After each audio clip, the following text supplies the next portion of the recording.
3 तस्वीरें देखिए। पहली तस्वीर में आपको सरकार नजर आ जाएगी, दूसरी तस्वीर में आपको उद्योगपति नजर आ जाएंगे, तीसरी तस्वीर में आपको आम आदमी नजर आ जाएगा। पहली तस्वीर में आपको योगी आदित्यनाथ और अमित शाह दिख रहे हैं, बड़े आराम से साधुओं के बीच में संगम में हैं, महाकुंभ में पाप मिटाने के लिए आए हैं, महाकुंभ के प्रचार पर खूब छाती फुलाते हैं। अब ये दूसरी तस्वीर सरकार चलाने वाले उद्योगपतियों की है। अडानी अपनी पत्नी के साथ मुस्कुराते हुए बड़े आराम से, बड़े शांति से संगम नहा रहे हैं। देखिए, इनके लिए वीआईपी कुंड का इंतजाम किया गया है।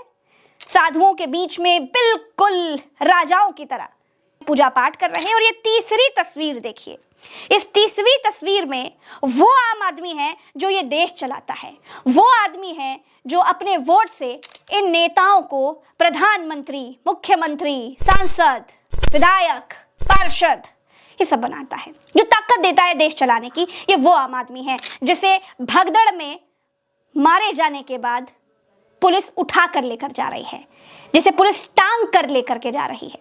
ये वो आम आदमी है। महाकुंभ में बहुत बड़ा हादसा होता है, भगदड़ मच जाती है। भास्कर रिपोर्ट करता है 35 से 40 लोगों के मारे जाने की, लेकिन उत्तर प्रदेश की सरकार कहती है कि बड़े बड़े आयोजनों में छोटी मोटी घटनाएं होती रहती हैं।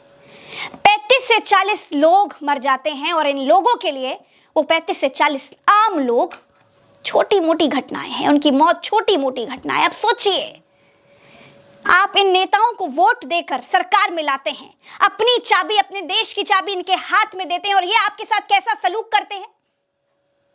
सोचिए, आप सोचिए। आपको मैं बताऊं कि उत्तर प्रदेश के पूर्व मुख्यमंत्री अखिलेश यादव ने इस पूरी घटना का जिम्मेदार मुख्यमंत्री को बताते हुए उनसे इस्तीफे की मांग की है। अखिलेश यादव ने एक्स पर क्या लिखा वो मैं आपको बता दूं। अखिलेश यादव लिखते हैं, महाकुंभ में आए संत समाज और श्रद्धालुओं में व्यवस्था के प्रति पुनर्विश्वास जगाने के लिए यह आवश्यक है कि उत्तर प्रदेश शासन प्रशासन के स्थान पर महाकुंभ का प्रशासन और प्रबंधन तत्काल सेना को सौंप दिया जाए। ये बात अखिलेश यादव कह रहे हैं और यही बात संत समाज के लोग भी कह रहे हैं। प्रेमानंद महाराज महामंडलेश्वर है, उन्होंने भी ये बात कही, रोते हुए कही कि अगर आपसे व्यवस्थाएं संभल नहीं पा रही हैं तो आप सेना के हाथ क्यों नहीं सारी जिम्मेदारी दे देते। खैर, इसके बाद अखिलेश यादव लिखते हैं, विश्व स्तरीय व्यवस्था करने के प्रचार करते हुए दावों की सच्चाई अब जब सामने आ गई है तो जो लोग इसका दावा और मिथ्या प्रचार कर रहे थे उन्हें इस हादसे में हत हुए लोगों की नैतिक जिम्मेदारी लेते हुए अपना त्याग पत्र दे देना चाहिए। यानी कि मुख्यमंत्री योगी आदित्यनाथ की वजह से ये जो अव्यवस्था हुई उनके इतने प्रचार के बाद, क्योंकि ये बात कही कि 7,000 करोड़ रुपए फूंक दिए गए इसके प्रचार में, लेकिन हाथ क्या आया, 35 से 40 लोगों की मौत। जागरण छापता है 17 लोगों की मौत। आप सोचिए, इस भयावह घटना की जिम्मेदारी लेने के लिए कौन है? कोई भी नहीं है। सरकार जिम्मेदारी लेने को तैयार नहीं है, प्रशासन इस घटना को घटना मानने को तैयार नहीं है। इसी जगह पर देश के प्रधानमंत्री नरेंद्र मोदी इस घटना को घटना मान रहे हैं। नरेंद्र मोदी ये मानते हैं कि जो भी प्रयागराज में हुआ, इस भगदड़ में लोगों की मौत हुई, उनके प्रति शोक व्यक्त करते हैं। प्रधानमंत्री मानते हैं, राष्ट्रपति मानते हैं, गृह मंत्री अमित शाह मानते हैं, लेकिन मुख्यमंत्री नहीं मानते। आपको बता दें कि 2013 में ऐसे ही महाकुंभ में इसी मौनी अमावस्या के समय स्टेशन पर एक बड़ी घटना हो गई थी, भगदड़ हो गई थी। उस वक्त मेला प्रभारी एक मुस्लिम नेता आजम खान को बनाया गया था। हालांकि स्टेशन में हुए हादसे की जिम्मेदारी राज्य सरकार की नहीं होती, अखिलेश यादव की जिम्मेदारी बनती नहीं थी, क्योंकि केंद्र के हाथ में होती है रेलवे।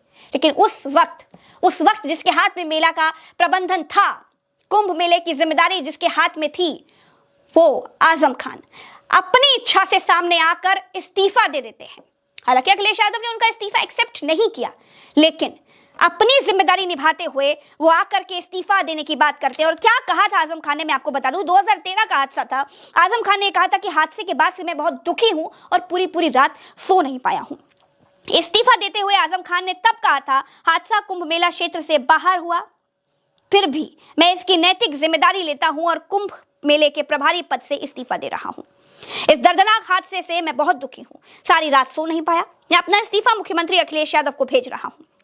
आजम खान ने यह भी कहा था कि हमने कुंभ मेले को अच्छे से अच्छी व्यवस्था देने की पूरी कोशिश की थी। आप सोचिए, उस वक्त 2013 में तब का मीडिया सवाल करता था, तब अखिलेश यादव मुख्यमंत्री थे, तब का मीडिया सवाल करता था, लेकिन आज खबरें दबाई जा रही हैं, छुपाई जा रही हैं। यह कहा जा रहा है कि भगदड़ के ऊपर आस्था का सैलाब भारी है। ये बेशर्मी चल रही है। फिलहाल मैं आपको बता रही हूं कि महाकुंभ में जो घटना हुई जिसमें 35 से 40 लोग मारे गए, जो दैनिक भास्कर की रिपोर्ट है, आप इसको देखिए एक बार। 35 से 40 लोग मारे गए। उन लोगों की मौत की जिम्मेदारी लेना तो दूर, उनकी मौत को मौत समझने के लिए भी उत्तर प्रदेश सरकार तैयार नहीं है। और तो और उत्तर प्रदेश सरकार के मंत्री ये कहते हैं कि बड़े बड़े आयोजनों में छोटी छोटी घटनाएं होती है। यही से अंदाजा लगाइए कि आपके लिए क्या संवेदनाएं हैं इन बड़े लोगों के लिए, इन लोगों की नजर में आप कितनी अहमियत रखते हैं इन नेताओं के लिए। फिलहाल के लिए इतना ही, हमें दीजिए इजाजत। चैनल को अगर आपने सब्सक्राइब नहीं किया है तो सब्सक्राइब जरूर कीजिएगा। नमस्कार।